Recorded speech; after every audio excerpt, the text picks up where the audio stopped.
Does my MIL think my baby is her golden child? Context: I'm 39F, LO is 7 months. Married for 5 years. Live in the Greater Paris area.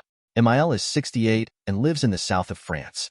I used to be neutral to MIL in the past. She's always been welcome home. Even if she already did little annoying things, it wasn't a big deal. But since we have a baby, everything has changed. She has a lot of behaviors I find weird and intrusive, and I'm stressing out every time she has to visit.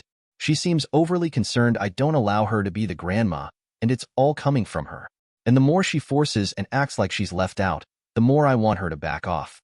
She feels it, and it seems to escalate. I didn't really bond with her in the past, so the difficulty when you become parents and grandparents is you have to suddenly be close and have a certain level of intimacy. But we're just not. My own family is distant, and I'm not used to being smothered like this at all. I've always been independent, and my husband is as well. That being said, I noticed recently that I don't like her as a human being. And it won't change now. We don't share any common values. She's racist and doesn't give a damn about ecology. She's judgmental towards people in general. They're always the bad guys. She has no empathy at all.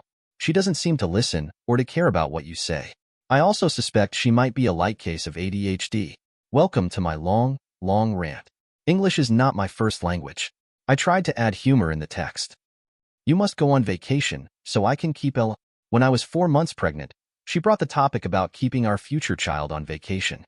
At first, I was happy. Someone is willing to watch our kid if we need some time off. We didn't give it much thought. The idea of leaving our kid with his grandparents once in a while during summer was natural to us. But I was only 4 months pregnant. It's my first baby, and our future was still a bit blurry. At first, I really thought she was talking about keeping Elo as a kid/toddler, not a baby. Spoiler. She really was not. So I simply replied with a casual yes, of course. But quickly after she asked, I started to feel uncomfortable, but couldn't tell why. I talked to my friends and we figured it out. It's the way she said it. Because she didn't really ask, she basically just told me that we must leave on vacation so she can keep Elo. Roughly translated to a pregnant woman, it says, go away so I can keep your baby to myself. It's not even born, and you haven't held him in your arms yet, but who cares? First, I have to make sure my needs are going to be met. Face with rolling eyes. She already made a claim on him. My girlfriends told me it was way too soon to bring the topic anyway. Then, she kept insisting, mostly with my husband. When Elo was only a few weeks old, he told her it would of course happen later. When he's plus 2 years old or so, we don't know as it depends on many factors we have no idea about yet. Mostly his development and health, but also our readiness to be separated. By our, I mean us, parents, and Elo. But she kept insisting that she can keep him before he's 2. Once again making it about her needs. Face with rolling eyes. Elo is not a doll nor a cuddly toy. And above all, she'll have him when we are ready, not when she is. I still decided to reassure her about her role but also define boundaries to make it clear. It will happen one step at a time. First you come a few times, we also come to your place a few times, then you'll watch him for a few hours at our place, then a night, then a weekend at yours, but we'll be in the area the first time, etc. We don't live in the same region. The whole process would take at least 2 reasonable years. Conceiving Elo wasn't a party of 3. She booked a train ticket to come and visit us on my due date, even if we stated as a golden rule, months prior to Elo's arrival, that we don't want anyone at home/hospital the first few days/maybe a week or so after the delivery. Why? We wanted people to wait for the invite, not having people inviting themselves. I would have just given birth. I wanted to cry, walk around in my underwear, breastfeed and pump, wake up and sleep anytime, skip shower or housework if I didn't feel like doing it. She knew what she was doing when she made her train booking on my due date. Get a chance to be around the first few days. She probably told herself that it's okay. As she's the grandma, she felt entitled and that we're going to comply. We won't cut her out anyway, right? She willingly crossed our boundaries. Hell no. We made her change her booking dates. She then insisted on coming and staying at our place to help us during the nights. No, it wasn't about helping with housework and cooking. She thought she could take care of my newborn baby. It wasn't being nice. It was a poor attempt of manipulation to make us believe we need her help because, of course, it was going to be hard. We were prepared. Conceiving Elo wasn't a party of 3. Face without mouth. Changing diapers, feeding and reassuring him at night is not her job. No matter how hard it is and how tired we are, she didn't understand our need to consolidate the new family cell we were about to create, and that she wasn't going to be a part of it as much as she thought she would. But still, since she booked her trip already, I was forced to compromise.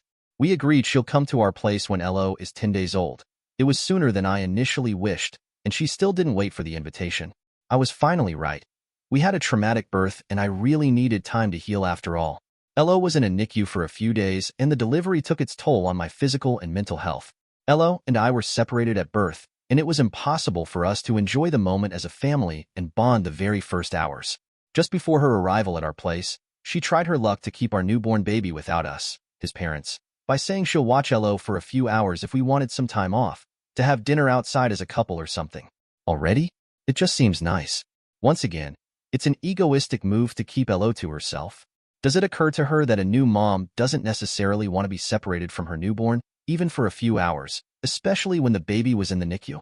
Does it occur to her that I was still having painful stitches in my crotch and won't easily walk? That we are responsible adults and date nights are not a priority when we just had a baby?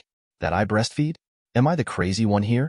If she really cared about our well-being, she would have proposed to cook or drop us a good meal, do the dishes, maybe bring a gift to congratulate us, launch the washing machine, and above all, give us the space we asked for without insisting on being there.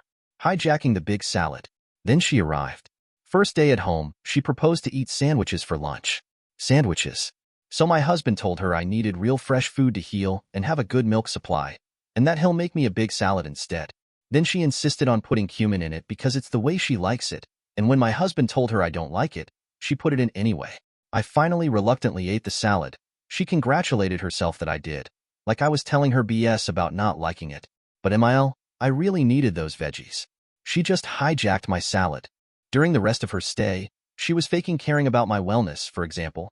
When Elo was crying but we were about to have dinner, she was telling me to come eat anyway, just to get the opportunity to take care of him while I'm at the table. But Elo is my priority, as it should be. I won't let my baby cry or be hungry, or that I really should take a nap because I'm tired, so I'll be away while she keeps the baby. It just seemed fake. So yeah, this repetitive pressure to keep my baby while I must be away weirds me out. From this point, everything she does creeps me out and I really can't stand her. Most of what she does is creepy by essence anyway,